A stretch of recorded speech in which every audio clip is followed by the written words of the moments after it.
ಮಾಜಿ ಸೈನಿಕರ ನಡೆ ಬೆಳಗಾವಿ ಕಡೆ ಎಂದು ಕರ್ನಾಟಕ ಮಾಜಿ ಸೈನಿಕರ ಸಂಘ ಹೇಳಿದೆ.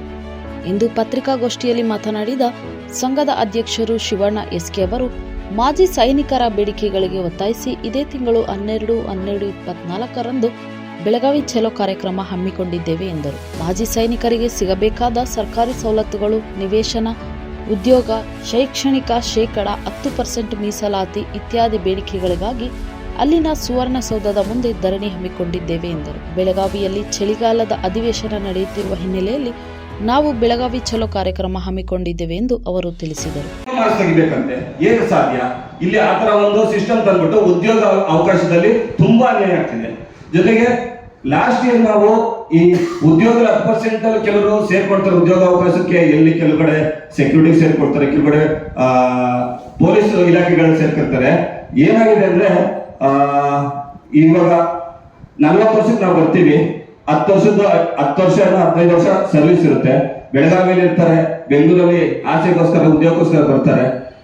ನಿಮ್ಗೆ ಗೊತ್ತಿರ್ತದೆ, ಪತಿ ಪತ್ನಿ ಪ್ರಕರಣ ಎಲ್ಲಾದ್ರಲ್ಲೂ ಇದೆ. ಅವ್ರಿಗೆ ಗಂಡ ಹೆಂಡತಿ ಅವ್ರಿಗೆ ಜೀವನ ಮಾಡಕ್ಕೆ, ದಾಂಪತ್ಯ ಮಾಡ್ಲಿಕ್ಕೆ ಅವ್ರಿಗೆ ಅವಕಾಶ ಕಲ್ಪಿಸುತ್ತೆ. ಅಂದ್ರೆ ಗಂಡ ಹೆಂಡತಿ ಜೀವನ ಮಾಡಿಲ್ಲ, ನಾವು 30-20 ವರ್ಷ ಫ್ಯಾಮಿಲಿ ಬಿಟ್ಟಿರ್ತೀವಿ, ನಮ್ಗೆ ಅವಕಾಶ ಇಲ್ಲ. ಇಲ್ಲಿ ಪತಿ ಪತ್ನಿ ಜೊತೆಯಾಗಿ ಜೀವನ ಮಾಡಿ ಜೊತೆಯಾಗಿ ಉದ್ಯೋಗ ಅವಕಾಶ ಪಡ್ಕೊಂಡು ಹೋಗಿ ಅಂತ ಹೇಳುತ್ತೆ ಒಂದ್ ಕಡೆ ಸೈನಿಕರಿಗೆ ಏನಾಗ್ತಿದೆ ಆಗ್ತಿದೆ ಅಂದ್ರೆ ಅವ್ರಿಗೆ ವರ್ಗಾವಣೆಯಲ್ಲಿ ನೀನು ಇಷ್ಟು ವರ್ಷ ಬಿಟ್ಟು ಬಂದಿದ್ಯಾ, ಇವಾಗ್ಲೂ ಇಲ್ಲೇ ಸಾಯಿ ಅಂತ ಈ ಒಂದು ಧೋರಣೆ.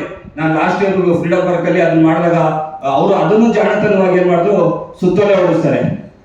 3 ವರ್ಷ ಮಿನಿಮಮ್ 3 ವರ್ಷ ಒಂದು ಜಾಗದಲ್ಲಿ ಮಾಡ್ಬೇಕು. ತದನಂತರ ನೀವು ಸೇವಾ ಜ್ಯೇಷ್ಠತೆಯನ್ನ ಬಿಟ್ಟು ನೀವು ವರ್ಗಾವಣೆ ಕೊಡಿ, ಬರ್ಕೊಡ್ಬೇಕು. ನಾವೇನಂದ್ರೆ ನೆಕ್ಸ್ಟ್ ಪ್ರಮೋಷನ್ ತಗೊಳ್ಳಲ್ಲ ಅಂದ್ಬಿಟ್ಟು ನಾವು ಬರ್ಕೊಟ್ರೆ ನಮ್ಗೆ ಪೋಸ್ಟ್ ಮಾಡ್ತಾರೆ 3 ವರ್ಷದ ನಂತರ. ಈ ರೀತಿ ಒಂದು ನೋಟಿಫಿಕೇಶನ್ ಅಂದ್ರೆ ಪ್ರತಿ ಹಂತದಲ್ಲೂ ಸೈನಿಕರಿಗೆ ಅನ್ಯಾಯವಾಗ್ತಿದೆ. ಇದನ್ನ ಯಾವ ರೀತಿ ನಾವು ಹೋರಾಟ ಮಾಡ್ಬೇಕು, ಯಾವ ರೀತಿ ಮಾಡೋದು ಗೊತ್ತಿಲ್ಲ. ಕೊನೆಗೆ ನಾವೆಲ್ಲ ಮುಂದಿನ ಈ ಬೆಳಗಾವಿ ಚಲೋನ ಡಿಸೈಡ್ ಮಾಡ್ತೀವಿ. ನಮ್ಗೆ ಕೊಟ್ಟಿರುವಂತ ಈ ಪದಕಗಳನ್ನ ನಾವು ಮತ್ತೆ ನಮ್ಮ ರಾಷ್ಟ್ರಪತಿ ಅವರಿಗೆ ವಾಪಸ್ಸು ಕೊಡುವಂತ ನಿರ್ಧಾರವನ್ನ ಮುಂದಿನ ಬೆಳಗಾವಿ ಚಲೋನಲ್ಲಿ ಅಲ್ಲೇನೆ ಎಲ್ಲ ರೀತಿಯಲ್ಲಿ ನಾವು ಪದಕಗಳನ್ನ ಕೂಡ ನಾವು ವಾಪಸ್ಸು ನೀಡಲು ನಾವು ತೀರ್ಮಾನಿಸಿದ್ದೀವಿ. ಯಾಕೆಂದ್ರೆ ಇವತ್ತು ನಮ್ಮ ಸಮಸ್ಯೆ ಏನಿದೆ ಅಂದ್ರೆ ಯಾರು ಮೆಂಡು ನ್ಯೂಸ್ ನೆಟ್ವರ್ಕ್, ಸತ್ಯದ ಕನ್ನಡಿ.